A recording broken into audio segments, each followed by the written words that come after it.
Salam sejahtera dan selamat datang sekali lagi ke channel ini Current Sphere MY.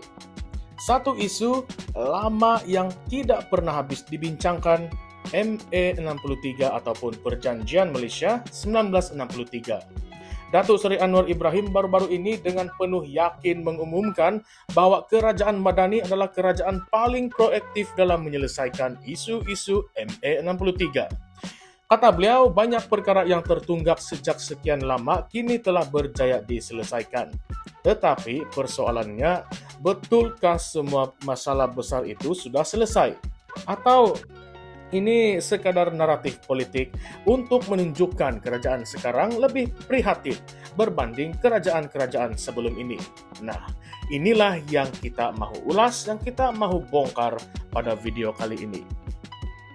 Dalam mesyuarat Majlis Tindakan Pelaksanaan ME63 yang pertama untuk tahun 2025 diadakan di Kompleks Satria Pertiwi Kuching, Anwar Ibrahim duduk semeja bersama Premier Sarawak Tan Sri Abang Johari Tun Openg, Ketua Menteri Sabah Datuk Seri Haji Jinor, Timbalan Perdana Menteri Datuk Seri Fadila Yusof serta barisan pemimpin persekutuan dan juga negeri.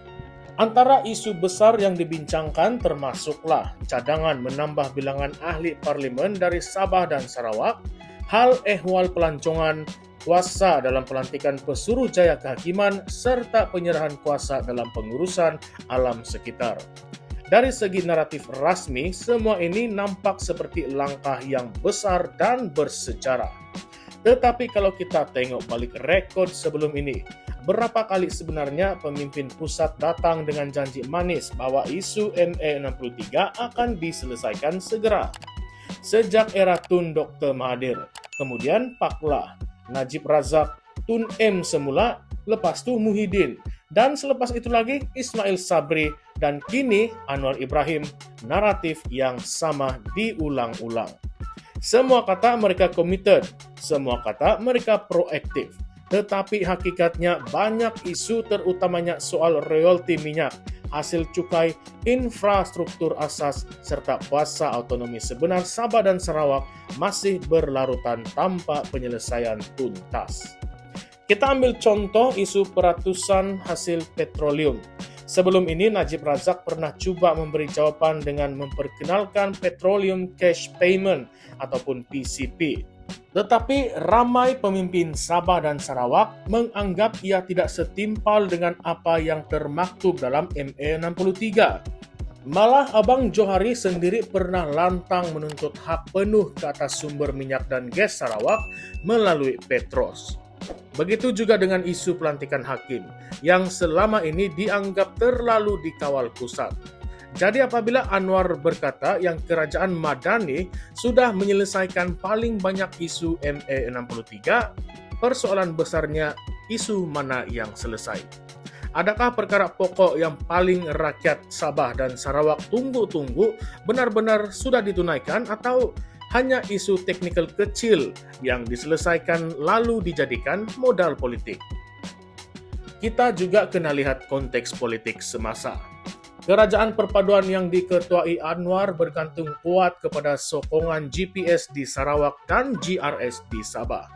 Tanpa sokongan Blok Borneo, kerajaan ini mungkin goyah.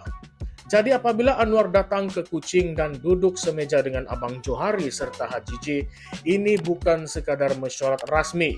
Ini adalah isyarat politik bahawa beliau tidak mampu kehilangan Sabah dan Sarawak. Jadi apabila beliau kata kerajaan Madani paling proaktif, ada kemungkinan besar ia bukan sekadar soal pentadbiran tetapi survival politik semata-mata. Mari kita imbau kembali satu fakta yang penting. Pada tahun 2022 ketika GPS membuat keputusan untuk tidak bersama PH selepas PRU15, mereka akhirnya bersetuju untuk menyokong Anwar hanya selepas diberi jaminan bahwa isu ME63 akan diberikan keutamaan. Malah Abang Johari berkali-kali menekankan bahwa Sarawak bukan sekadar salah satu negeri, tetapi salah satu pihak yang menandatangani perjanjian pembentukan Malaysia. itu sangat berbeza. Jadi kalau hakikat ini masih tidak dipenuhi, apa maknanya kata-kata Anwar hari ini? Anwar turut menyentuh soal penambahan bilangan kursi parlemen untuk Sabah dan Sarawak.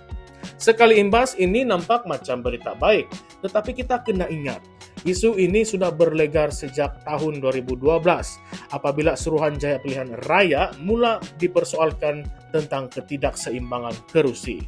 Menurut ME63, Sabah dan Sarawak sepatutnya memiliki 1/3 daripada jumlah kursi parlimen bagi memastikan suara mereka tidak ditenggelamkan oleh Semenanjung. Namun, realitinya kini Sabah dan Sarawak hanya memegang sekitar 25%. Jadi walaupun ada cadangan untuk menambah kursi, apakah ia akan benar-benar dilaksanakan ataupun hanya akan kekal dalam minit mesyuarat? Kita tidak boleh lupa juga isu pembangunan asas. Sabah dan Sarawak masih bergelut dengan masalah jalan raya yang terputus-putus, akses elektrik dan air bersih yang tidak menyeluruh, serta masalah internet yang lemah. Kalau mahu diikutkan, rakyat Borneo mungkin rasa soal pelantikan Pesuruhjaya Kehakiman bukanlah keutamaan. Sebaliknya, mereka mahu hospital, sekolah, jalan raya, dan infrastruktur asas yang setara dengan Semenanjung. Jadi apabila mesyuarat ini lebih banyak membincangkan isu teknikal, adakah ini sebenarnya memenuhi aspirasi rakyat ataupun sekadar memenuhi kepentingan politik elit? Baiklah. Dan sekarang, mari kita masuk kepada persoalan-persoalan kontroversi. Kalau benar Kerajaan Madani sudah menyelesaikan paling banyak isu ME63, kenapa masih ada suara lantang dari pemimpin Sabah dan Sarawak yang merungut tentang kelewatan pelaksanaan? Adakah ini bermakna apa yang dikatakan Anwar hanyalah retorik politik untuk meraih simpati dan mengekalkan sokongan GPS dan juga GRS? Atau mungkin benar ada penyelesaian yang kita tidak nampak kerana ia tidak melibatkan isu yang dekat dengan rakyat. Sebaliknya, hanyalah isu teknikal yang lebih memihak kepada elit politik. Persoalan yang lebih pedas, adakah Sabah dan Sarawak sebenarnya masih diperlakukan sebagai anak tiri dalam Persekutuan Malaysia walaupun sudah lebih 60 tahun bergabung? Kalau ya, adakah ini bermakna semangat ME63 hanya tinggal di atas kertas?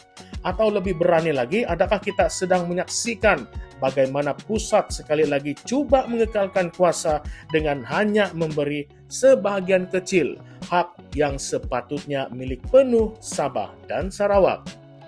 Inilah yang patut kita fikirkan bersama.